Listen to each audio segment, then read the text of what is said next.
espero que todos estejam bem. Nós damos início hoje a um ciclo sobre a cidade e o meio ambiente, dentro do espírito de discutir a problemática urbana e as questões ambientais, num momento bastante delicado e duro que nós vivemos. Né? Se por um lado a gente observa os problemas ambientais que seguem numa crescente nos espaços urbanos, nós vemos fora desses espaços urbanos as queimadas que nos atingem. Nós vemos modificações nos sistemas jurídicos, no arcabouço legal, vinculados à problemática do meio ambiente. E, em meio a tudo isso, uma crise sanitária que atinge todo o planeta e nos coloca também numa posição bastante delicada, exigindo respostas acadêmicas, respostas políticas bastante firmes, propositivas, sabendo para onde a gente caminha, né? Sendo bastante assertivo nas nossas ações. E creio que, em ano de eleições municipais, trazer esses debates sobre a problemática ambiental, ela mostra-se fundamental. Então, com esse espírito, e dentro do escopo também da disciplina, chamada Gestão Urbano-Ambiental, nós propusemos uma série de discussões, uma série de lives, que vão até o dia 30 de outubro, às sextas-feiras à tarde, para discutir a cidade e o meio ambiente.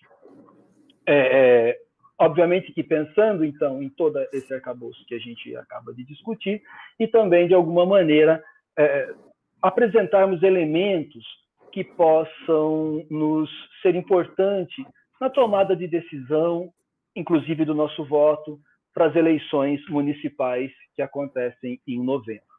E para hoje, nós temos um grande prazer de receber para falar conosco o professor Dr. Juliano Costa Gonçalves, que é do Departamento de Ciências Ambientais da UFSCar, que também é membro do nosso grupo de pesquisa, o Núcleo de Estudos sobre Desenvolvimento Urbano Ambiental, e vai nos fazer a palestra Crescimento Urbano e os Problemas Ambientais. Juliano, é um grande prazer tê-lo conosco e espero que a gente tenha aqui um momento bom de reflexões. Ao final da palestra, a gente passa as perguntas que vocês que nos acompanham no chat pelo canal do YouTube podem fazer, eu passo para o Juliano. E também, já antes de passar a palavra para o Juliano, também gostaria de dizer que nós tivemos um pequeno atraso por conta de alguns problemas técnicos e tivemos também que fazer essa migração do canal hoje, mas que a partir da semana que vem nós faremos as nossas transmissões pelo canal do Núcleo, o Núcleo de Estudos e Pesquisa sobre Desenvolvimento Urbano e Ambiental. Dito isso, Juliano, eu passo a palavra para você. Bem, olá a todos, boa tarde. Desculpe também o atraso, mas acho que está tudo nos conformes a partir de agora. É um prazer enorme falar com vocês nessa tarde sobre essa temática. Vou desenvolvê-la a partir de um determinado viés que eu vou contar para vocês daqui a pouco.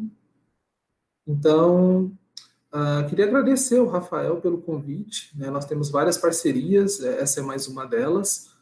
Então, é um prazer falar, né, com a Unesp, uma casa que eu já trabalhei, né, um tempo atrás, e agora estou na UFSCar desenvolvendo, né, os trabalhos relacionados com meio ambiente.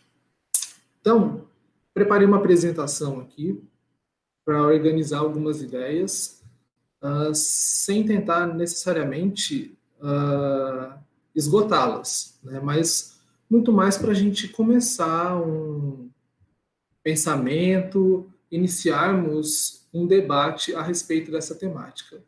Então, a temática, né, dessa aula / palestra é o crescimento urbano e os problemas ambientais nas cidades.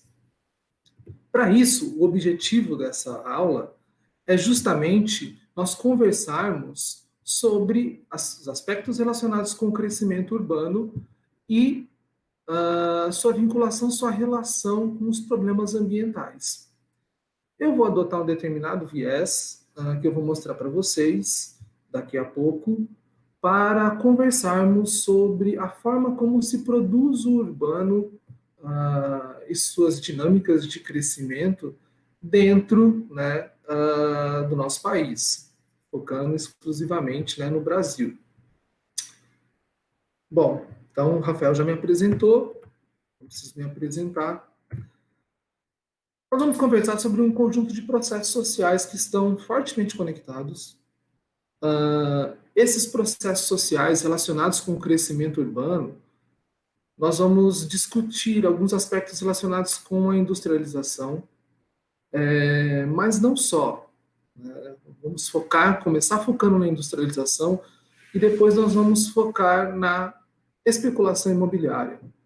Então nós vamos conversar sobre essas forças sociais, sobre os atores sociais que estão presentes, né, fazendo parte desse conjunto de forças sociais, impulsionando interesses, defendendo e, né, utilizando do seu poder para obter algumas vantagens, para conseguir se capitalizar ou, né, lucrar com esse processo de crescimento urbano, e também alguns fatores, por outro lado, né, que criam obstáculos para os processos de planejamento urbano, né, de execução desse planejamento, de fiscalização, que estão relacionados também a esses atores sociais, essas forças sociais que, né, geram os processos de crescimento urbano e que estão ancorados em um conjunto de valores e ações sociais que esses atores desempenham. Então, para a gente começar esse debate, é importante, né, tentar mostrar através desse gráfico, e aí a setinha do mouse me ajuda, espero que vocês estejam visualizando. Esse gráfico ele tenta mostrar um modelo de transição demográfica mostrando um estágio pré-industrial, tá, caracterizado aí basicamente pelo século XVIII, um estágio, né, transicional, um estágio já de industrialização, um estágio pós-industrial. Então, século XVIII, XIX e XX. Tá? O que nós temos que observar aqui? Que a taxa de crescimento populacional ela vai aumentando, né, ao mesmo tempo em que você tem uma espécie de abertura aqui. A taxa de mortalidade e a taxa de natalidade elas estavam crescendo de forma, né, bastante próxima e uma corresponde, tendo uma determinada resposta à outra. A partir do momento em que a taxa de natalidade e a taxa de mortalidade se descolam, você tem uma taxa de crescimento populacional aumentando bastante. De forma que a taxa de mortalidade, né, e aí é uma característica dos países mais desenvolvidos, a taxa de natalidade algumas vezes pode ser menor do que a taxa de mortalidade, né, nesse estágio pós-industrial. O que leva, né, à diminuição da taxa de mortalidade? Uma série de avanços relacionados com a ciência, né, com bem-estar, qualidade de vida, desenvolvimento de medicamentos, mas também a indústria médica, melhora da alimentação, dentre outros fatores. Mas tudo isso nos leva ao aumento da população mundial. Né? A população mundial, por exemplo, atingiu 1 bilhão de pessoas em 1804, levou 123 anos para atingir 2 bilhões de pessoas em 1927.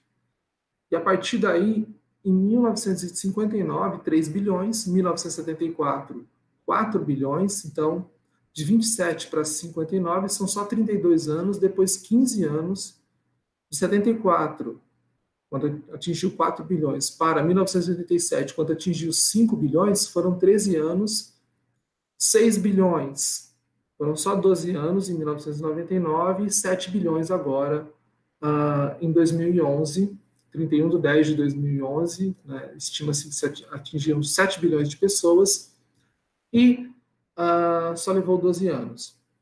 Então, a população mundial ela tem crescido bastante, né, uma diversidade de formas e taxas de crescimento muito grande, mas nós não vamos adentrar nisso. Eu só queria chamar a atenção que a população mundial está crescendo de forma bastante rápida, né, nos últimos anos. Isso é só para mostrar uma previsão que, se em 2011 nós atingimos 7 bilhões de pessoas, em 2024 a previsão são 8 bilhões, em 2042, 9 bilhões, chegando a 10 bilhões de pessoas, mais ou menos, por volta de 2100. O que acontece é que grande parte dessas pessoas estão indo morar nas cidades, né, nas áreas urbanas. Esse gráfico tenta mostrar exatamente isso. A população urbana, né, ela vai crescendo. Em 2007, o mundo como um todo passou a ter mais pessoas vivendo em áreas urbanas do que pessoas vivendo em áreas rurais. Tá? Então, durante, né, todos os últimos, a existência humana, vamos dizer assim, foi caracterizada por ter populações vivendo em áreas rurais em maior proporção, em maior número do que populações vivendo em áreas urbanas. Esse fenômeno não é diferente no Brasil. Na verdade, parte das especificidades do fenômeno de crescimento urbano no Brasil é que garantem, né, a forma como o nosso crescimento urbano ocorreu. Para isso, a gente vai dar uma olhada aqui nesse gráfico da população, coloquei uma tabela e um gráfico, né, da população total urbana e rural do Brasil de 1940 a 2010. Então, em 1940, né, o Brasil tinha lá, eu fiquei com medo dele não chamar, e ele não chama, né, os números no gráfico, mas de qualquer forma eu coloquei aqui em cima só para a gente ter esse dado de forma mais precisa.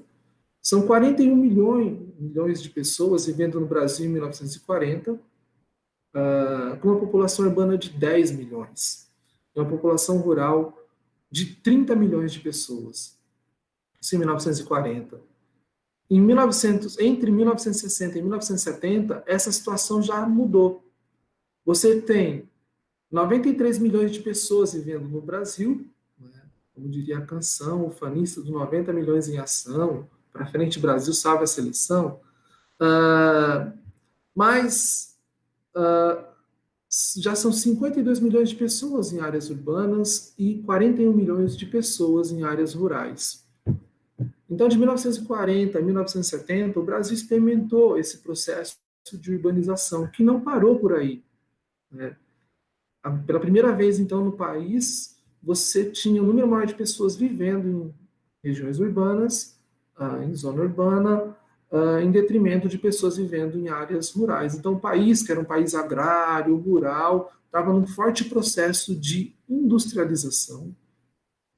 Então, esse é o tema-chave, né? Um processo social de industrialização que induz processos de concentração.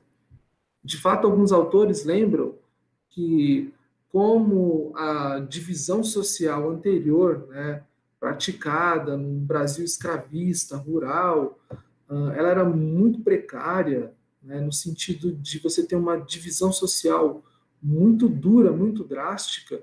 Você não tinha processos anteriores, né, de concentração de pessoas que permitisse que a industrialização ocorresse, a não ser em áreas urbanas no Brasil.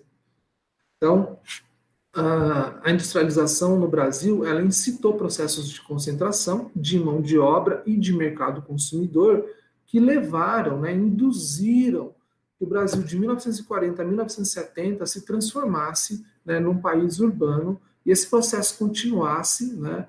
Então, se a gente olhar esses dados aqui, você vai ver que a população rural no Brasil se estabilizou por volta de 30 milhões de pessoas, né? tirando aqui 1970, que chegou a 41 milhões de pessoas, depois vai regredindo de novo para, em 2010, voltar a ter 29 milhões de pessoas. Se a gente olhar, então, a taxa de urbanização nesse período, a gente vai observar que ela estava por volta de 30 e alguma coisa aqui em 1940, e ela é cerca de 84% em 2010, né? Tendo aquela transição aqui acima de 50% em 1970. Então, o processo de crescimento populacional no Brasil, ele se direcionou, em sua grande parte, né, para as áreas urbanas. Isso significa um enorme processo de êxodo rural no Brasil, estimulado por esse processo de industrialização. As pessoas, em geral, buscavam oportunidades, né, de viver melhor nas cidades. Isso trouxe, né, uma série de situações, algumas das quais eu vou tentar sintetizar rapidamente, mostrando alguns dos efeitos, muito mais, né, do processo de urbanização do que discutindo totalmente cada um dos processos, né? Mas o Wilson Cano, por exemplo, ele argumenta que nas décadas de 50 e 60 ocorreu aquilo que se chama de urbanização suportável no Brasil, em que você conseguia minimamente responder, né, ao processo de urbanização. O Estado conseguia responder ao processo de urbanização minimamente, conseguia organizar, né, o processo de urbanização. Mas a partir da década de 70, né, quando eu mostrei para vocês que o país passa a ser muito mais urbano do que rural, né, e esse processo continua, já começou um processo de urbanização caótica, com perda da qualidade de vida e, claro, né, uma série de dificuldades ligadas ao processo de urbanização. Essa urbanização caótica, ela vai proporcionar esse crescimento, né, anárquico das cidades, e o padrão dominante desse crescimento é a especulação imobiliária e a consequente periferização dos assentamentos humanos. Então, se a gente for olhar a forma como as cidades cresceram no Brasil, elas cresceram com um enorme processo de periferização. E esse processo de periferização ele está sendo conduzido, né, por conta desse processo de especulação associado a esse enorme contingente de pessoas, né, que se deslocam e agora, né, se reproduzem socialmente nas áreas urbanas, que precisam, né, de moradia. E precisar de moradia e precisar de áreas dentro, né, das cidades, né, ajudou a estimular esse processo de especulação imobiliária. Então, a urbanização brasileira no século XX construiu uma sociedade urbana, né, que é complexa, espacial, ocupacional e socialmente diversificada, unificada, mas heterogênea, segmentada e, sobretudo, profundamente desigual. O que caracteriza a urbanização brasileira, o processo de crescimento das cidades, é a sua velocidade, seu ritmo intenso, como eu tentei demonstrar para vocês, né? Nós experimentamos aí, dentro do nosso processo de industrialização tardia, uma enorme concentração urbana, né, estimulada, que foi muito rápida, muito veloz, sobre a qual nós não conseguimos, né, enquanto Estado, enquanto sociedade, responder da melhor forma. Desse ponto de vista, então, eu tendo a concordar com o professor Wilson Cano em dizer que a urbanização brasileira foi caótica. E nós sentimos o efeito dessa urbanização caótica até hoje. Então, eu vou focar um pouquinho nesse processo de especulação imobiliária para a gente entender como que a especulação imobiliária estimula um determinado processo de construção do espaço urbano que traz um conjunto de malefícios, né? Então, se a gente olhar esses processos esse processo, né, de especulação imobiliária ele está conectado com o processo de concentração espacial originado pela industrialização, estimulado até hoje, né, por esse processo de industrialização. Nós vamos ver que a forma de ocupação do espaço ela está conectada com diversos problemas ambientais, como eu vou colocar daqui para frente. Essas forças sociais de especulação imobiliária engendram engendram e também são, elas, na verdade, elas estimulam e são estimuladas pela ideia de racionalidade econômica. A racionalidade econômica é aquela voltada para o cálculo racional, visando o lucro. Tá? Então, dentro, né, dos valores e ações que estão estimuladas, a busca incessante do lucro via especulação com imóveis passa a ser um elemento a ser perseguido, né? E os atores sociais são os proprietários de terra, os promotores imobiliários, mas também os atores do Estado, né? E aqueles que precisam de moradia para sobreviver. Na verdade, somos basicamente todos nós, mas existe uma segmentação entre os atores sociais, porque alguns simplesmente não têm condição de ter acesso à moradia. E esse passa a ser um enorme problema, né, como nós vimos, que caracteriza nosso tipo de sociedade urbana profundamente desigual. Bom, quando eu falo de especulação, eu resolvi conceituar para facilitar o entendimento, né? Especulação significa estocar algo na esperança de realizar uma transação vantajosa no futuro, quando então seu preço estaria superior ao preço atual. Então a especulação, ela leva a um processo de construção de estoques. E aí nós temos alguns aspectos muito interessantes para observar em relação a esse tipo específico de especulação que nós estamos estudando, que é a especulação imobiliária.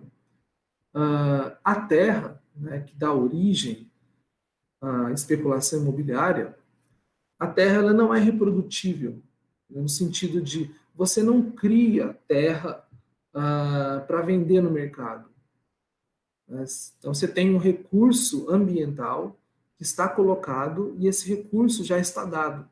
Essa dificuldade de criar terra, né, essa impossibilidade de criar terra, na verdade, ela já mostra para a gente que há um fator essencial aí em que se você não pode reproduzir terra, não pode criá-la, então a demanda exerce um papel essencial na constituição do preço da terra. E se a gente vincular isso a um momento em que você tem, né, um processo de êxodo rural, as pessoas saindo das áreas rurais, vindo para as cidades, né, para se reproduzir socialmente, em busca de uma vida melhor, melhor condição de trabalho, né, acesso a uma série de bens e infraestruturas sociais que são essenciais, como saúde, educação, lazer, etc.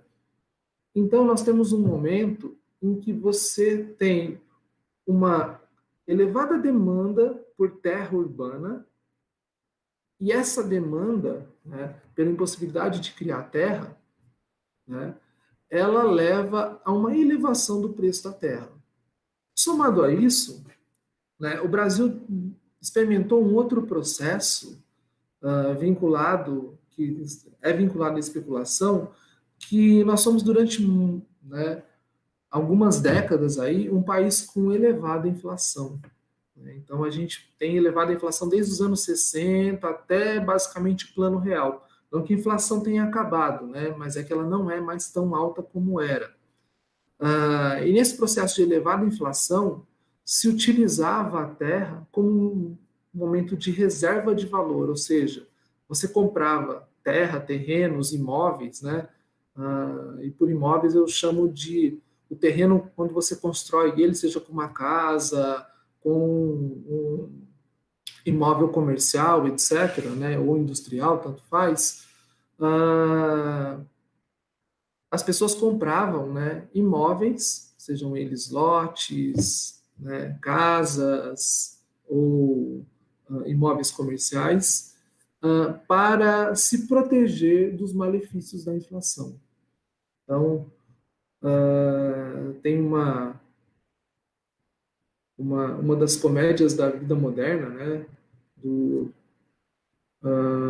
Luiz Fernando Veríssimo, em que o grande conselho da matriarca da família, né, era: compre terra, invista em terra, né? E ela não entendia como que os netos dela queriam investir nesse negócio chamado Bolsa de Valores. Porque, de fato, era um imaginário social, né, para você manter os seus valores no tempo, se proteger da inflação, você deveria comprar imóveis. Então, a especulação com imóveis, ela ganhou algumas dimensões por algumas especificidades, né, de como esse processo de especulação se fortaleceu no Brasil. Essa é uma dessas dimensões, né? Um país com elevada inflação, a terra servia como reserva de valor. Uma outra definição é em relação ao mercado de terras. Você só consegue especular se houver propriedade da terra, né? Então, desde 1850 foi criado o mercado de terras no Brasil. Antes, né, até 1822, a terra ela era uma concessão real.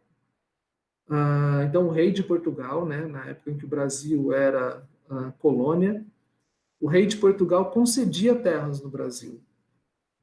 De 1822 a 1850, nós ficamos sem um estatuto jurídico definido. Não existia, né, normas, regras jurídicas para definir como se apropriar da terra. Mas, a partir de 1850, é criado, né, o mercado de terras, a lei de terras de 1850 define que a terra só pode ser obtida via compra, né, define que são as terras do Estado, etc. E é criado, então, o mercado de terras. Então, precisa ter a propriedade privada da terra e precisa ter um mercado de terras, onde você possa vender essa propriedade privada da terra. Então, o mercado de terras é aquele no qual os títulos de propriedade privada da terra são comercializados pelo conjunto dos agentes econômicos em troca de dinheiro, oferindo, eventualmente, ganhos monetários. Então, é porque existe um mercado de terras no Brasil que é possível que você especule com terras.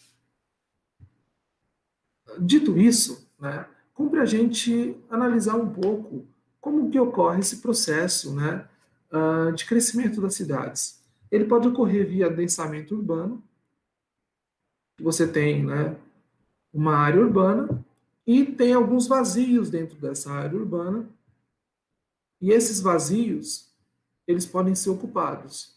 Ou algum desses lotes, né, com construções urbanas já, também pode ser substituído por um prédio, por exemplo, né, aumentando o adensamento urbano.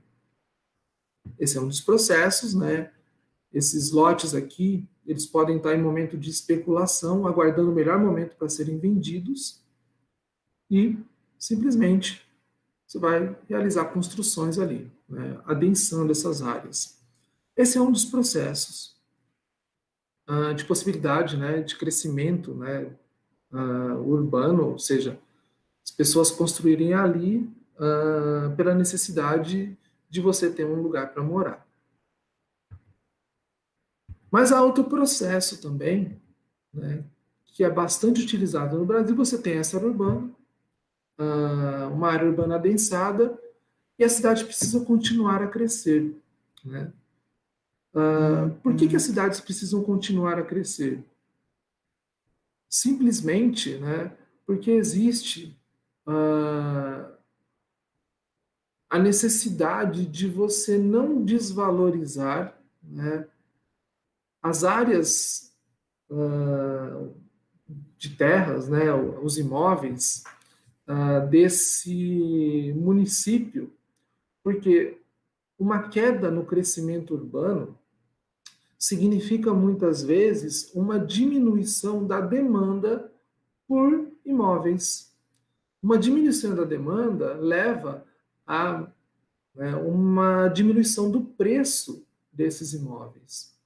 À medida em que há essa diminuição, né, se começa a ter uma perda de valor, que leva a uma perda de valor, né, não só daqueles que têm muitos imóveis, mas também daquele que só tem um imóvel, né, cujo único bem é esse imóvel. Então, existe aquilo que Moloch e Hogan chamam de máquina do crescimento urbano. É uma espécie de pacto, né, realizado pelas elites locais para que os municípios, né, as áreas urbanas sempre cresçam. Porque isso ajuda a valorizar o capital, né, e beneficia diretamente quem especula com terras. Bom, a transformação do uso, né, de terra, transformação do uso de terra rural para uso urbano, ela significa uma ampliação da área urbana. Né? Isso está definido que é uma atribuição das câmaras municipais, possibilidade de você expandir a área urbana. Né?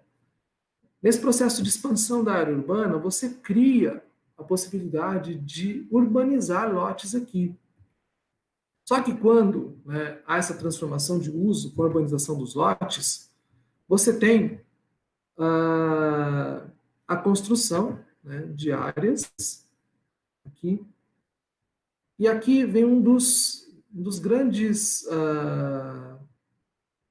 macetes, vamos chamar assim, ou macete parece uma coisa positiva, né?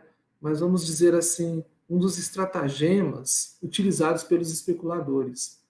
A partir do momento em que você tem essa expansão da área urbana, tá? A construção vai ocorrer nas regiões mais distantes da área urbana contígua, né?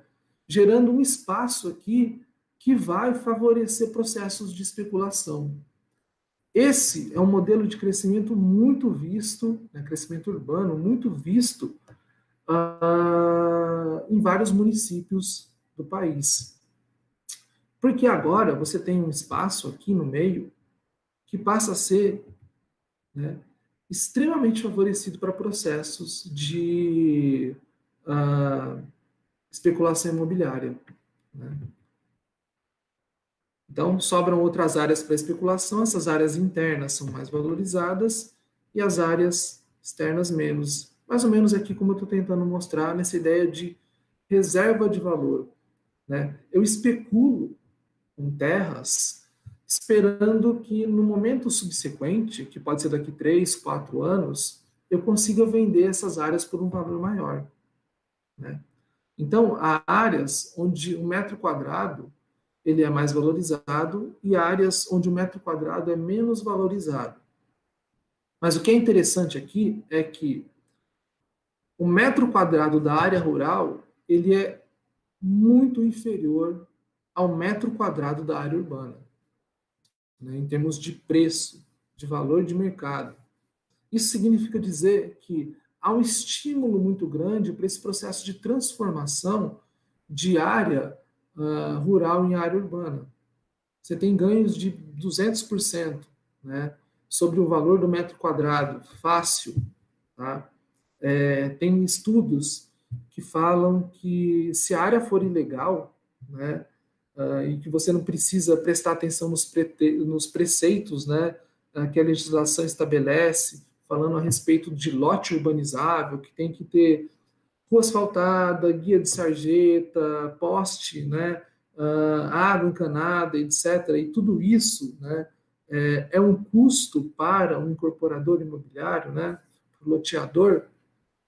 Então, você pode ter ganhos de 800%, né, nessa transição de metro quadrado de área rural para a área urbana. Tá?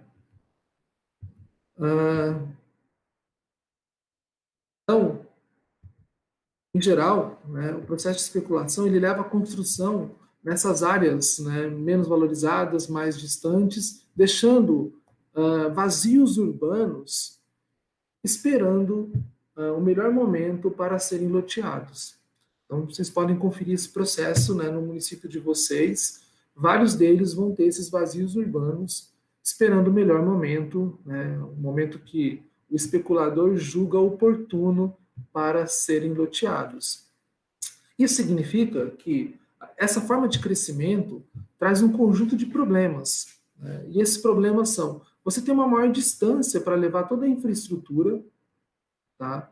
Então, a rede de água, de esgoto, a rede elétrica, todas elas ficam mais caras, porque a cidade não cresce, né, de forma contígua.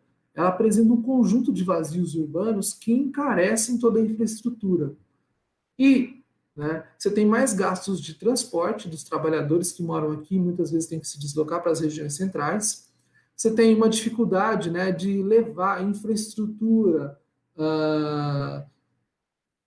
social ali, você vai criar escolas, quando a escola do outro bairro poderia ter essas crianças, mas as distâncias são muito grandes, não é? Escola, posto de saúde, hospital, áreas de lazer, etc.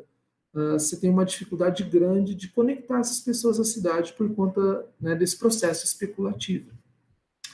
Então, a especulação imobiliária ela causa uma série de problemas relacionados com o espraiamento, né, dessa área urbana, para que uma grande quantidade de áreas, né, de lotes ou de grandes áreas, né, fiquem esperando o melhor momento para serem negociadas. Isso significa represamento de demanda. E esse represamento de demanda leva, né, a uma manutenção do preço da terra em patamares bastante elevados, né? E a partir do momento em que a demanda vai crescendo, tá, você vai ter, então, um aumento no preço da terra, uma disputa maior, né, por essas áreas, pelos compradores, que levam a um aumento de preço. Isso significa que o déficit habitacional ele é bom para os especuladores. E, em grande medida, né, ele tende a não ser resolvido justamente porque há interesses para que o sistema, né, vinculado com a especulação de terras continue existindo da forma como a gente conhece, que é isso que eu estou apresentando para vocês. Tá? Então, essas áreas ficam valorizadas, ficam esperando esse momento. Então, a especulação ela gera um processo de segregação e concentração socioespacial. Né? Segregação porque, em geral, as pessoas com menor condição financeira, elas ficam sujeitas a habitarem as piores áreas das cidades. Tá? Isso se conseguirem, né, habitar dentro do mercado formal e legal. Muitas vezes essas pessoas são empurradas para o mercado informal ou para o mercado ilegal. Tá? O mercado informal, né, é aquele que tem alguns problemas de forma ligados à legislação urbana, né, que impedem muitas vezes a legalização de um loteamento. Agora, o mercado ilegal é aquele cujo proprietário sequer tem, né, o incorporador, na verdade, ele sequer tem o título de propriedade daquela área, mas mesmo assim ele loteia. Então, o mercado ilegal e informal, ele muitas vezes é a válvula de escape para essas pessoas que precisam de moradia, né, precisam manter sua reprodução social vinculada às cidades, e não têm acesso ao mercado formal e legal, porque ele é muito caro. A Hermínia Maricato argumenta, né, que o salário mínimo ele nunca incorporou os custos de moradia. Então, o salário mínimo ele não garante uma moradia digna às pessoas. Quem recebe salário mínimo não consegue ter acesso a moradia digna, né, dentro do mercado formal e legal. Então, você vai, né, sendo forçado, já que você não tem condição de entrar nesse mercado formal e legal, a se deslocar para o mercado informal e legal. E é aí que as coisas começam a acontecer, porque uma parte do mercado informal e ilegal, eles se direcionam para as áreas mais frágeis ambientalmente, né, mais vulneráveis, né, do ponto de vista social e ambiental desses municípios. Isso significa que as encostas, os fundos de vale, as áreas, né, de inundação dos rios são locais onde o mercado, né, de terras informal e ilegal vai encontrar áreas muito baratas, né, para conseguir colocar isso no mercado para as pessoas, né, mais desfavorecidas comprarem. Então, as piores áreas das cidades, né, aquelas com menor valor de mercado, são aquelas em que as pessoas mais pobres conseguem habitar, né, e isso vem através desse processo de especulação. Já comentei com vocês, a máquina de crescimento urbano significa que é um conjunto de ativos, né, do mercado de terra imobilizados no município, e o constante crescimento, né, no número de pessoas morando ali leva a uma valorização desses ativos, né? Então, toda vez que alguém fala, o município tem que continuar crescendo, etc., ele está se voltando para esse processo, né, da máquina do crescimento urbano. Às vezes até inadvertidamente. Mas significa, né, um processo que favorece esse elemento de especulação urbana, né? E é claro que os especuladores estão buscando, basicamente, né, os ganhos globais que permitem que o processo de especulação se mantenha. Então, o processo de especulação, ele visa, né, o lucro, visa, né, você reservar valor, visa segurar demanda para manter preço. Tá?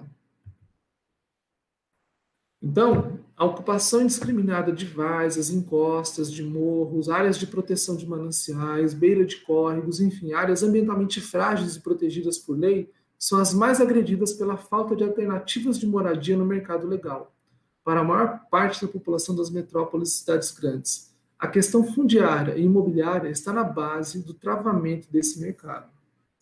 Então, aqui, já começo a tentar delinear para vocês, né, a nossa próxima ligação, que é como é que esse processo, né, de crescimento urbano ele leva né, via especulação imobiliária, mercado de terras, a um conjunto de problemas ambientais, né, que nós enfrentamos nas cidades hoje em dia. Então, para mim, o mercado de terras, a especulação imobiliária são elementos-chave. E nós podemos observar que a ocupação dessas várzeas, encostas, morros, né, como eu argumentava anteriormente, é o que sobra para quem não tem recurso para se defender dentro do mercado de terras, né? Então, se eu colocar alguns fatores, né, que afetam os impactos ambientais, eu posso dizer para vocês que o número de pessoas, né, vezes o número de unidade de recursos que essas pessoas precisam, né, vezes a degradação ambiental por unidade de recurso usado, leva a um maior impacto ambiental. Então, quanto maiores as cidades, maior tende a ser, né, o número de pessoas, maior o uso de unidades por recurso, maior a degradação ambiental por unidade desse recurso usado, que leva a aumento dos impactos ambientais. Para isso, né, eu coloquei aqui o Silva e Travassos, um quadro, né, do artigo deles, em que eles apresentam os problemas ambientais urbanos e sua conectividade. Para isso, a gente vai olhar que esses quadrinhos que estão em laranja, eles apresentam, né, alguns problemas ambientais e como eles vão se conectando no primeiro momento com esses quadrinhos, né, nessa coloração mais marrom. Eu não sou muito bom de cor, né, mas uma coloração marrom, e que leva, no próximo momento, a esses quadrinhos com coloração alaranjada. Eu vou só, então, falar sobre alguns, vou ler todos os laranja, mas vou falar só sobre alguns, né, para não ficar também muito extenso, e depois eu disponibilizo o artigo, a apresentação, e vocês podem olhar com um pouco mais de calma cada um desses problemas ambientais urbanos e como eles se conectam, né? Mas, a princípio, dá para mostrar que os problemas ambientais urbanos eles estão bastante conectados, né?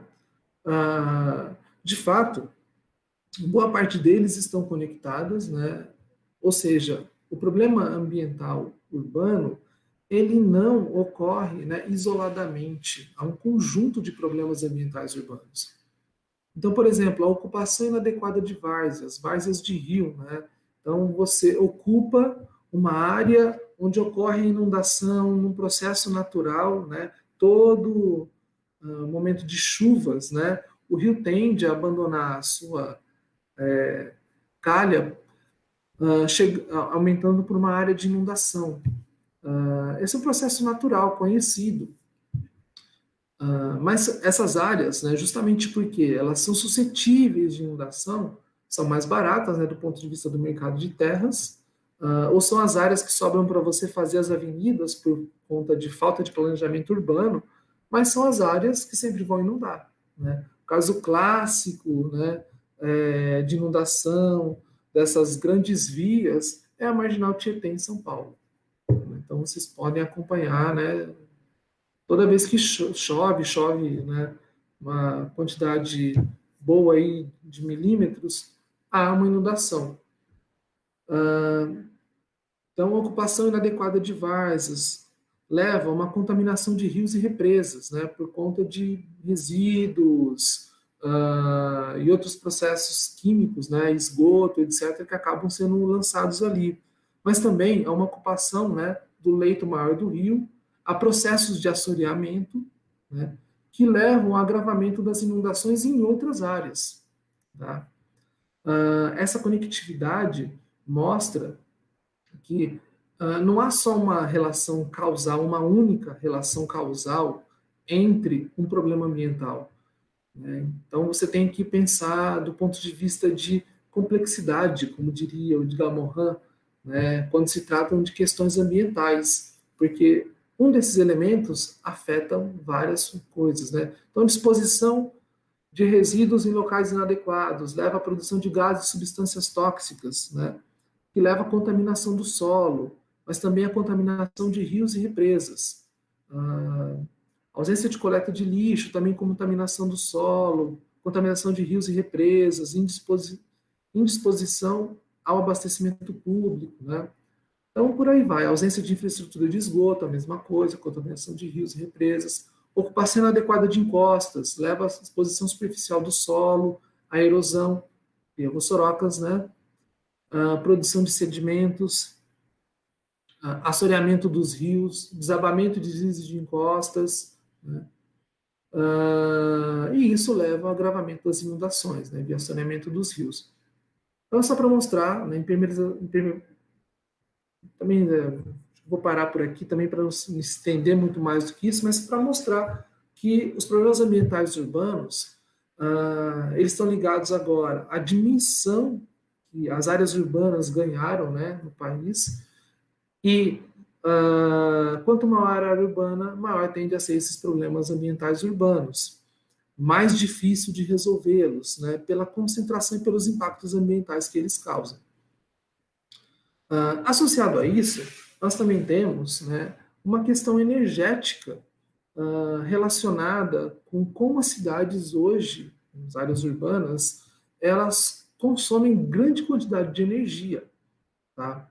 Então é importante dizer que nós temos todos esses problemas ambientais, mas também a gente pode, né, colocar a questão pelo viés energético. Foi feito um cálculo, né, do fluxo energético nos Estados Unidos em 1970. Vocês veem, faz bastante tempo, hoje com certeza o fluxo energético é maior. Então a gente está falando de uma sociedade complexa e que é necessário, né, 10 mil quilocalorias por dia para alimentar um estadunidense, isso em 1970. Então, dessas 10 mil quilocalorias, 1.500 quilocalorias são perdidas pelo processamento e venda de alimentos. Então, só no processo, na venda, etc., você já tem 1.500 quilocalorias perdidas. 220 são vegetais consumidos por seres humanos. 6.300 quilocalorias são utilizadas como ração, tá?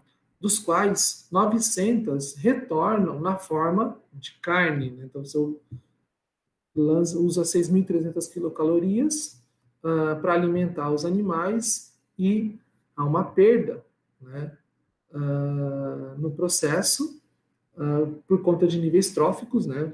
Vocês estudaram isso, vocês se lembram. 900 dessas quilocalorias retornam através da carne que nós consumimos. Então, o estadunidense, dessas 10.000 quilocalorias por dia, ele só consome 31% dessas quilocalorias na forma de alimentos. Então, é esses 220 mais os 900, 3.100 quilocalorias por dia. Se a gente colocar o consumo energético, já como um todo, para além, né, da energia alimentar, a gente vai ter um consumo de 230.000 quilocalorias dia, né, mais do que 5 vezes o consumo mundial calculado à época, em 1970. Os alimentos, né, esses 10.000 vão corresponder a 1,4%, pouco menos de 1,4%. O restante é utilizado em processos industriais, transporte, iluminação, aquecimento, recreação, dentre outros. Tá? Então, as grandes áreas urbanas, elas são sumidouros de energia. E nós sabemos que grande parte dessa energia vem de recursos não renováveis, principalmente de petróleo. Tá? Isso aqui é só para mostrar um gráfico, né, comparando diferentes tipos de sociedades, né, com os Estados Unidos de 1970, para mostrar o consumo de alimento, tá, esse pretinho aqui, moradia e comércio, branquinho, e a indústria de agricultura e, finalmente, transportes, né, para formar aqueles 230.000 quilocalorias por dia. Isso nos leva à parte final, né, da nossa discussão, em que uma parte dos autores argumenta, né, que a superpopulação seria o grande problema ambiental.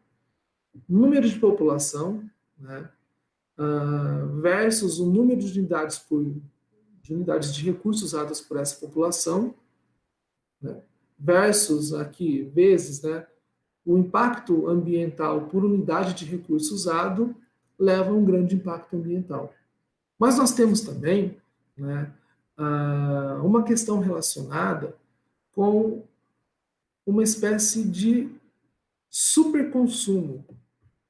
E esse superconsumo ele está relacionado a que uma pequena quantidade de população pode também consumir, né, um número de unidades muito grande, bem maior do que uma grande quantidade de população, com impacto, né, ambiental por unidade de recurso usado bem grande, que leva a um impacto ambiental bem grande também. Então, alguns autores sempre colocaram a culpa dos nossos problemas ambientais no número muito grande de população. Isso é uma verdade, mas é uma verdade bem pela metade, né? O resto da verdade vem para dizer que algumas populações humanas, como os Estados Unidos, os países afluentes, eles consomem, né, em grande quantidade. E esse consumo em grande quantidade leva a impactos ambientais muito grandes também.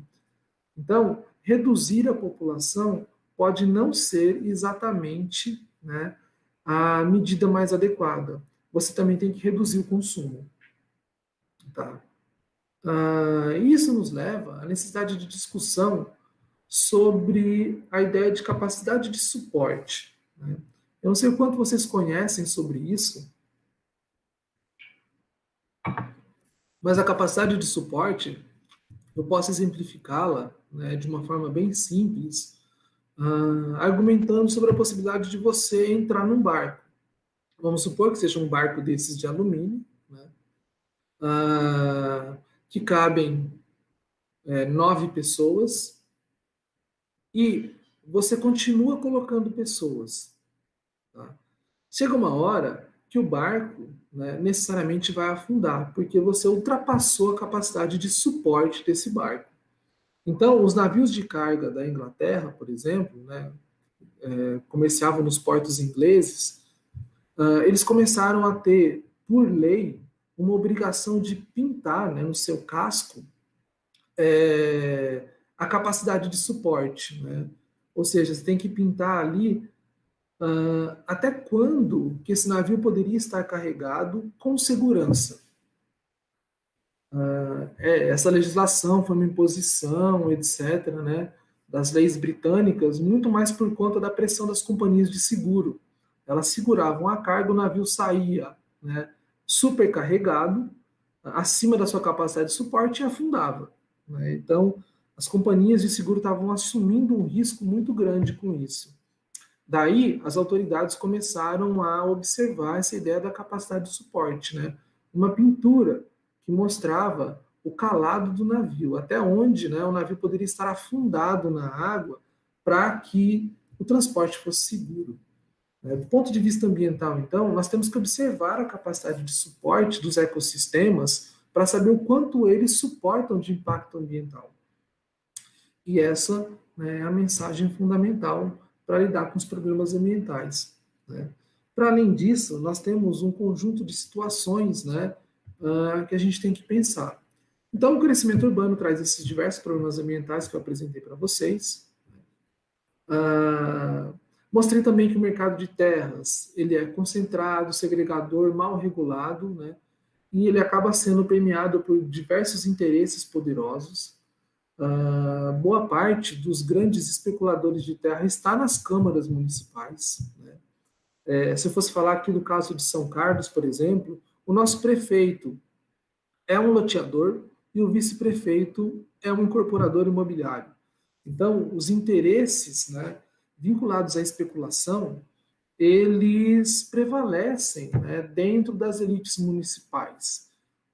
Vocês podem verificar aí nas câmaras municipais das suas cidades, né? Se vocês não são aqui de São Carlos nem de Araraquara, vocês vão encontrar também os interesses imobiliários bem representados nesses locais.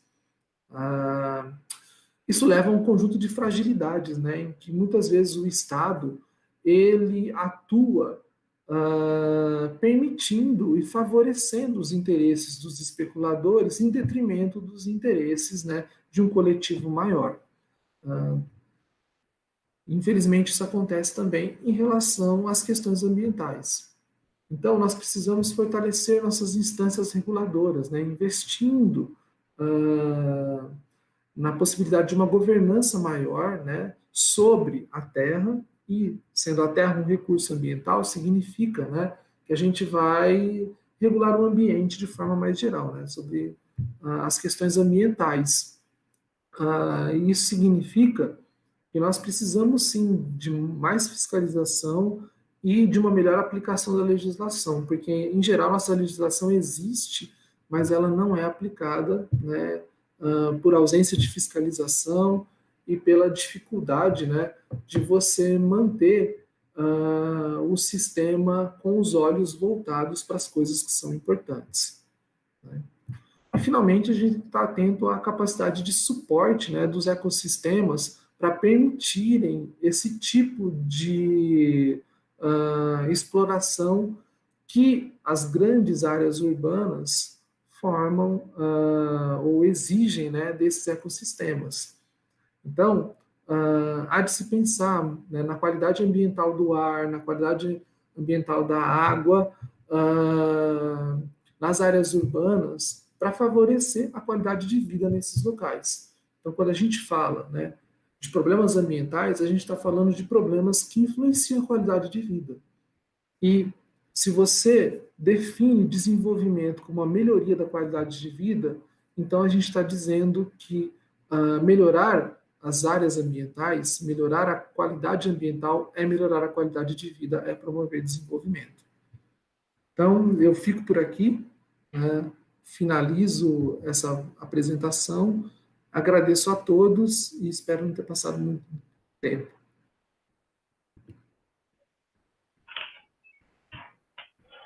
Bom, obrigado, Juliano, pela apresentação e pelas várias possibilidades de abertura aqui de discussão que a sua fala nos traz, né? Eu creio que você tenha tocado em pontos que são chaves, né, em relação à cidade, para a gente debater os problemas urbanos de uma maneira bastante ampla e de maneira mais específica as questões vinculadas ao meio ambiente. Em diferentes oportunidades, a gente sempre tem dito que as raízes, ou a raiz, né, dos grandes problemas urbanos que nós temos hoje, que afetam de maneira profunda a qualidade de vida das pessoas, elas estão estruturadas pelo menos em 3 grandes eixos. Um deles vai estar vinculado à questão da moradia, que é um problema seríssimo da nossa sociedade brasileira, fundamentalmente. Não é um problema exclusivo do Brasil, isso é importante que se destaque, né? Mas aqui é um problema bastante sério. Os problemas vinculados à mobilidade na cidade, então o transporte na cidade, e os problemas vinculados ao meio ambiente de uma maneira mais ampla, mas aqui mais estritamente pensado no saneamento básico, né? Coleta de lixo, atendimento de água, oferta de água, coleta de esgoto, e outros aspectos vinculados ao meio ambiente, como a arborização. Então, acho que esses 3 eixos eles são chaves para que a gente discuta a problemática urbana e a qualidade de vida. Achei bastante importante a forma com que você terminou a sua fala, trazendo a qualidade de vida nas cidades como o fim de um processo, o fim último das nossas ações, não um processo. É um processo o tempo todo de Constituição, mas a qualidade de vida como o objetivo de várias das nossas ações, o viver bem na cidade, né? E aí você tocou num problema fundamental, que é o do acesso à terra, que é da especulação imobiliária, que é da terra como uma mercadoria. E então acesso a essa terra é dado pelos mecanismos de mercado, né? Então, um direito, né, que é da moradia, mas é um direito mediado pelo mercado. E a exclusão social de uma parcela da população, e aqui eu estou pensando na ideia de exclusão social, que o Lúcio Kovarik, no seu texto no Viver em Risco, apresenta. A exclusão social ela é muito ampla, chegando no sentido de negar o direito a ter direito. Esse é um problema extremamente sério nosso na cidade. Então, a exclusão social no sentido de não ter direito a ter direito à moradia, não ter direito ao direito à qualidade ambiental, à qualidade de vida na cidade. Então, acho que você toca nesses pontos que são fundamentais para pensar a qualidade de vida na cidade. Então, as suas reflexões nos abrem um leque de possibilidades de diálogo aqui, que a gente, né, vai avançando e, enfim, teria muita coisa para ser desdobrada. Mas eu gostaria que você pudesse falar um pouquinho mais para a gente, que dentro desse campo da regulação, né, do acesso à terra ou do conter a especulação imobiliária, nós temos um arcabouço jurídico no Brasil bastante evoluído, bastante desenvolvido. Se a gente pensar a Constituição Federal de 88, com os artigos 182 e 183, se a gente pensar a Lei 10.257, 2001, Estatuto da Cidade, a exigência que se tenha planos diretores e uma série de instrumentos que o plano diretor ele nos permite utilizar na gestão pública, nos mostra que há um arcabouço jurídico regulatório que permite o poder público local agir contra esse tipo de ação, né? Então, eu queria que, se possível, né, se você pudesse comentar um pouquinho mais, né, desses aspectos reguladores e quais os desafios, de fato, da utilização desses instrumentos que nós já temos em vigência, né, para poder melhorar a condição do acesso à terra e a condição de vida na cidade, tanto na moradia e também pensando no transporte, e como isso reverbera, obviamente, na qualidade ambiental e na qualidade de vida. Então, se você puder falar um pouquinho mais sobre essa questão, eu penso que seria de extrema relevância, considerando, inclusive, que, volto a frisar o que falei no começo da apresentação, é um ano eleitoral, nós vamos eleger aí prefeitos, vereadores, e há uma importância muito grande nesse debate trazido em torno dos aspectos, então, também legal, né, sobre a produção da cidade. E eu queria colocar mais, como a primeira rodada, mais duas questões, para a gente fazer um bloquinho. É melhor voltar posteriormente. Vem do chat, está sendo transmitido pelo canal da faculdade, da FCL, vem do chat uma pergunta, eu não sei quem que é, porque tem só a sigla, né? R.O, que não é Rafael Orsi. Saberia dizer quais os efeitos que as Olimpíadas no Rio de Janeiro tiveram na especulação imobiliária e periferização da cidade ou no próprio estado? Então, essa pergunta vem do chat. Uma outra questão que vem do chat é do João Fontes, que é o seguinte: qual processo ou mecanismos permite ao mercado ilegal ofertar uma terra que muitas vezes está em locais nos quais a propriedade de um lote nem seria legalmente possível, né? Então, nós temos esse primeiro bloquinho de questões. Eu volto a palavra para você, Juliano, para você fazer as considerações. Obrigado. Ok, eu agradeço as questões. Acho que eu vou começar por essa última, né? E depois o Rafael me lembra, depois das Olimpíadas e finalmente da regulação. Acho que eu vou lembrar aqui certinho cada uma delas. Então, como que o mercado ilegal consegue fazer isso? Quando eu estava no mestrado, né, escrevendo uma parte desse trabalho que eu apresentei para vocês agora, falando sobre especulação, uma colega de mestrado trabalhou justamente com o mercado de terras ilegal, né? E basicamente, né, com a lei de proteção de mananciais do município de São Paulo, lá na represa Guarapiranga. E ela trabalhou lá justamente porque lá há um conjunto de loteamentos ilegais, né? Porque é proibido você fazer loteamento a partir de uma determinada. Você só pode ter chácaras lá, né? Áreas muito grandes, etc., porque é considerado uma área, né, de manancial em que você protege a represa de Guarapiranga, essencial, né, para segurança hídrica dos habitantes, né, ali de São Paulo. Então, justamente por conta dessa proibição, havia ou há uma indústria ilegal lá que funcionava, né, em grandes linhas da seguinte forma: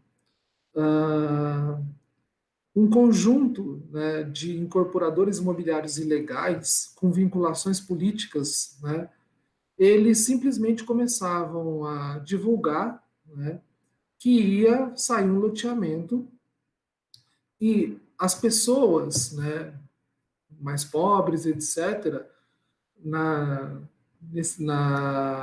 necessidade, né, de encontrar um local para morar, para construir sua casa, eles se voltavam para esses locais.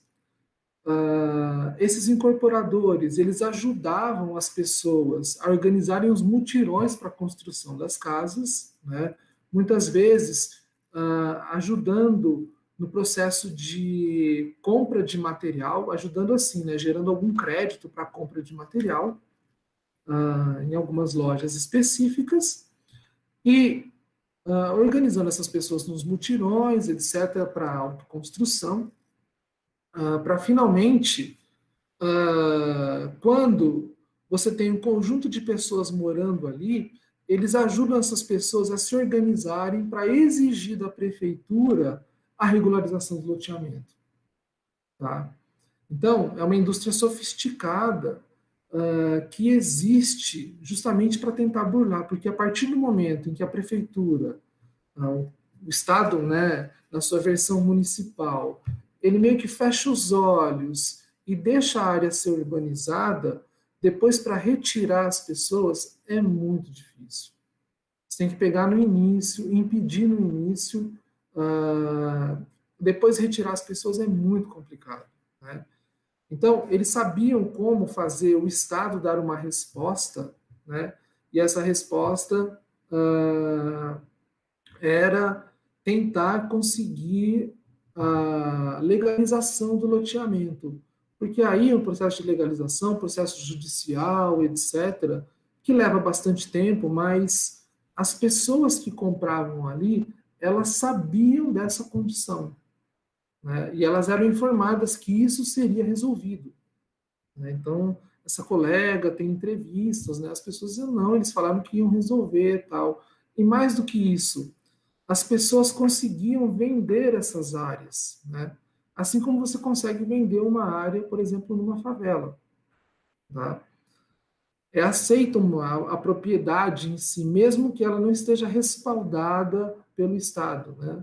Porque a legislação informa que só é proprietário quem tem o registro no cartório de imóveis, né? Quem tem a matrícula lá estabelecida, bonitinha, etc., no linguajar técnico da coisa. Mas há uma indústria funcionando, né? De mercado ilegal, e essa indústria funciona, entrando um pouco, né, na outra pergunta que foi colocada pelo Rafael, porque a gente tem uma falha na regulação do processo, né? E essa falha na regulação do processo, ela tem uma intencionalidade. Ela não existe porque nós somos ruins em organizar as coisas. De fato, nós somos um pouco ruins, né? Em levar os planejamentos a cabo. Nós somos ruins nisso, mas existe uma intencionalidade nessa ruindade, vamos dizer assim. A gente não é ruim por acaso, isso que eu estou querendo dizer. Isso atende a um conjunto de interesses, né? Eu tenho um amigo que era fiscal do meio ambiente e ele dizia, olha, eu vou lá, faço a multa some, né? Chega aqui na prefeitura, o meu chefe manda arquivar o processo. Porque, né, existe um conjunto de interesses, de alianças políticas, que enfraquecem o sistema por dentro, né?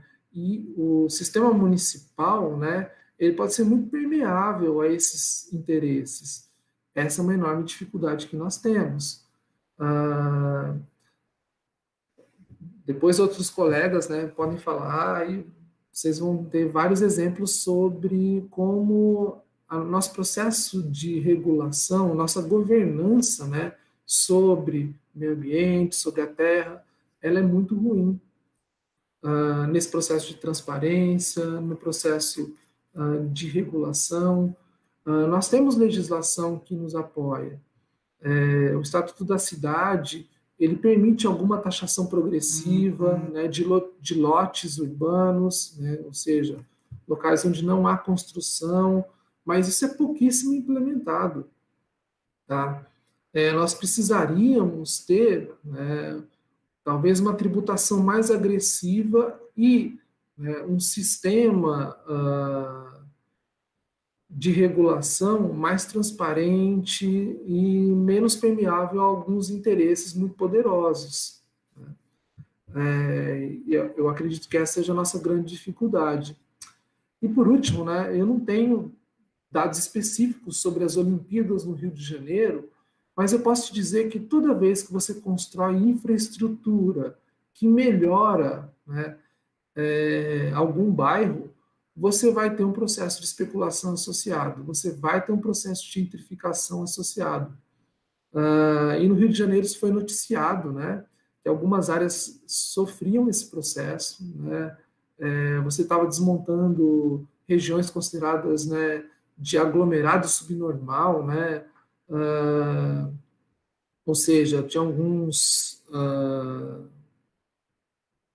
agora me fugiu o nome.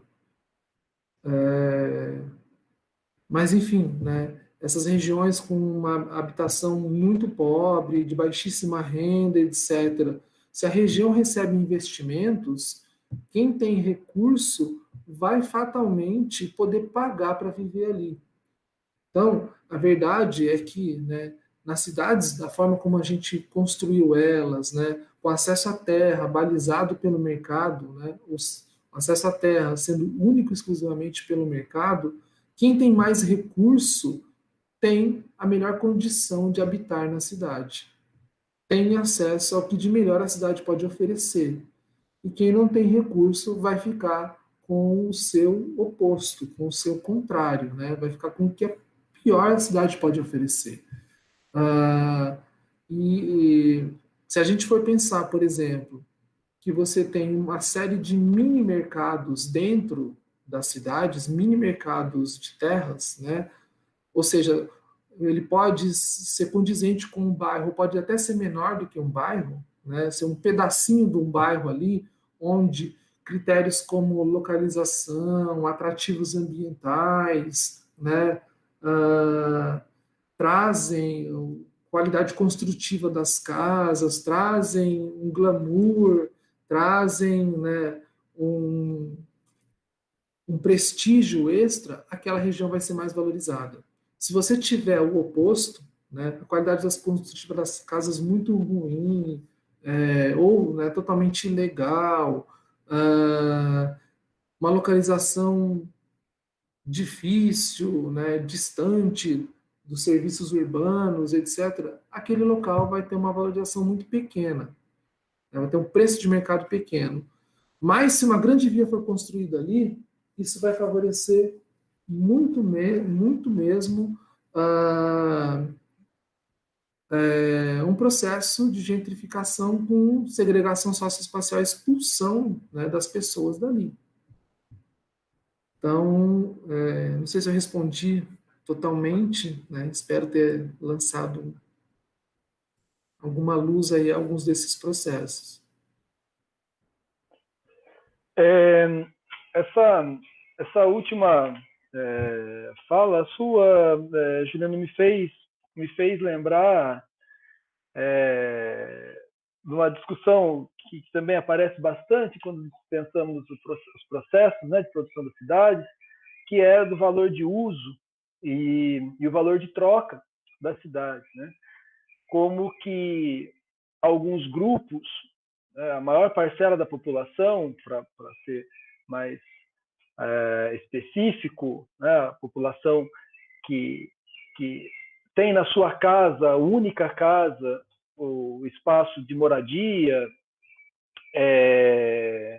então a sua vida cotidiana acontecendo ali, e não tem nenhum interesse rentista com ela, ele olha para o seu espaço, para a sua cidade, para a sua casa, primeiramente, para o seu espaço, como valor do seu cotidiano, do seu uso. E os grandes empreendedores imobiliários da cidade que olham para esse mesmo espaço com outros olhos, olham pensando em produzi-lo e obter renda a partir dessa produção, ele entende o espaço das cidades como a mercadoria e, obviamente, em seu valor de troca, como que ele vai potencializar esse valor de troca. É claro que nessa relação há um conflito, então, bastante grande, conflito esse em que pese a parcela da população olhar para a cidade como valor de uso e não de troca, ela é mais fragilizada dentro desse processo. E aí você trouxe um outro elemento nessa última parte da fala, que eu achei muito importante, em relação à regulação, né, os sistemas de regulação e os processos no qual a governança deveria ou deve ser fortalecida. E essa governança ela não vai acontecer se a gente não tiver transparência, você falou sobre isso, transparência, informações, participação política. E aí, nesse caso, me veio à mente algo que a Hermínia Maricato fala, até constantemente, que nós temos um grande analfabetismo urbanístico. Né? Nós não sabemos como as coisas funcionam, como as coisas são. E nesse processo da própria regulação, uma lacuna muito grande que nós temos entre aqueles que entendem a cidade como valor de uso e aqueles que são o valor de troca, é a informação. É a informação a capacidade de trabalhar com essa informação e gerar uma ação. Quem tem como prerrogativa o valor de troca, ele tem tudo isso. Em inglês vai falar que é um duplo trunfo, né, desses grupos. Primeiro, que é o poder do capital e da propriedade privada a qual eles detêm. O segundo é a capacidade de ter essas informações, antecipar, então, algumas das suas ações. E aí, qualquer sistema que a gente possa pensar de transformação do espaço da cidade, do urbano, para que a gente melhore a qualidade de vida e a gente consiga pensar um sistema mais sustentável, pensar um ambiente mais equilibrado, é imprescindível que nós tenhamos esses elementos em conta. Como que nós vamos trabalhar com informação, transparência, superar o analfabetismo político, gerar uma governança que seja bastante forte, substantiva. E eu acho que essa última parte da sua fala nos trouxe todos esses elementos para pensar as nossas cidades. Nós temos várias coisas ainda para ser dita, mas por conta do tempo, né, nós tínhamos estabelecido também aí um tempo, a gente acabou começando um pouquinho depois, por conta dos nossos problemas técnicos. Eu vou encerrar por aqui as nossas questões, mas eu passo para você mais uma vez, Juliano, se você quiser fazer aí uma fala final. Não, só queria então agradecer, né, a oportunidade de conversarmos nessa tarde, né, uma bonita tarde de sexta-feira. Hoje é 11 de setembro, né? Mas, enfim, né, uma bonita tarde de sexta-feira para discutir algumas questões que são muito importantes, né? O Rafael lembrou que temos eleições municipais. É um momento realmente de você se informar a respeito do seu candidato, da sua opção de voto, conversar com a sua família para verificar a possibilidade de uma participação política mais efetiva que ajude a mudar os rumos do urbano, não só do urbano, né, mas os rumos das nossas municipalidades, se você discorda, né, do que está acontecendo com elas. Então, só queria agradecer mais uma vez, né, deixar o meu abraço para todos. Se alguém quiser ou precisar de alguma bibliografia que foi citada, né, eu acabei não colocando aí a bibliografia no final, mas também posso enviar para o Rafael deve ter formas de disponibilizar para vocês, se necessário. Então, muito obrigado a todos, boa tarde. Nós aqui agradecemos, então, Juliano. Agradecemos também a todos vocês que nos acompanharam aqui no canal da faculdade agora à tarde. Lembrando que na semana que vem nós teremos uma outra live, ainda dentro do ciclo de debates em torno da cidade e o meio ambiente. E faremos a divulgação, mas acontecerá no canal do grupo de pesquisa, NEPDUA, né? Núcleo de Estudos e Pesquisas sobre Desenvolvimento Urbano e Ambiental. Conto com a presença de vocês todos na próxima semana. Tenham todos um ótimo final de semana e fiquem bem.